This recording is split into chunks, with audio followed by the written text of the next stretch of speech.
आमदार सचिन कल्याण शेट्टी यांच्या हत्येच्या धमकी प्रकरणी सखोल चौकशी करून सुरक्षेत वाढ करण्याची मागणी भाजपचे जिल्हा सरचिटणीस विकास वाघमारे यांनी केली आहे। अक्कलकोटचे आमदार सचिन कल्याण शेट्टी यांच्या हत्येची सुपारी दिल्याच्या घटनेची गांभीर्याने दखल घेऊन संबंधितांवर कठोर कारवाई करावी, तसेच त्यांच्या सुरक्षेत तातडीने वाढ करावी, अशी मागणी भाजपचे जिल्हा सरचिटणीस विकास वाघमारे यांनी सोलापूर ग्रामीणचे जिल्हा पोलीस अधीक्षक यांना दिलेल्या निवेदनातून केली आहे। निवेदनात आमदार सचिन कल्याण शेट्टी यांच्याकडे दररोज हजारो नागरिक व कार्यकर्ते येत असून विविध कार्यक्रमांमुळे त्यांचा मोठ्या प्रमाणावर प्रवास होत असतो, त्यामुळे त्यांच्या जीविताला संभाव्य धोका लक्षात घेऊन तात्काळ अतिरिक्त सुरक्षा उपलब्ध करून द्यावी, तसेच धमकी प्रकरणी सखोल चौकशी करून दोषींवर कठोर कारवाई करावी, अशी मागणी करण्यात आली आहे। सोलापूर जिल्ह्याचे नेते आणि अक्कलकोट विधानसभेचे आमदार सचिनदादा कल्याण शेट्टी यांच्या हत्येची सुपारी दिल्याची घटना कालच उघडकीस आली।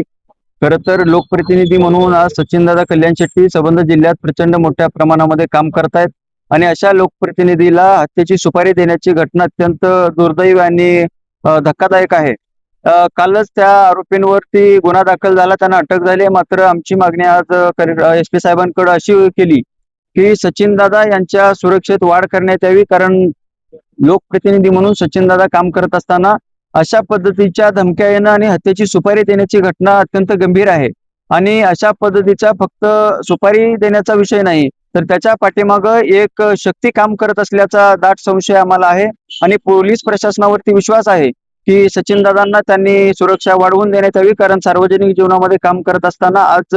अक्कलकोट ठिकाणीच नाही तर संबंधित जिल्ह्यातनं हजारो लोक सचिनदादांना दररोज भेटण्यासाठी येत असतात आणि अशा लोकप्रिय नेत्याला हत्येची सुपारी देण्याची घटना, त्यांना धमक्या येणं अत्यंत गंभीर आहे आणि त्यांना सुरक्षेत वाढ करण्यात यावी, अशा पद्धतीची मागणी आम्ही आज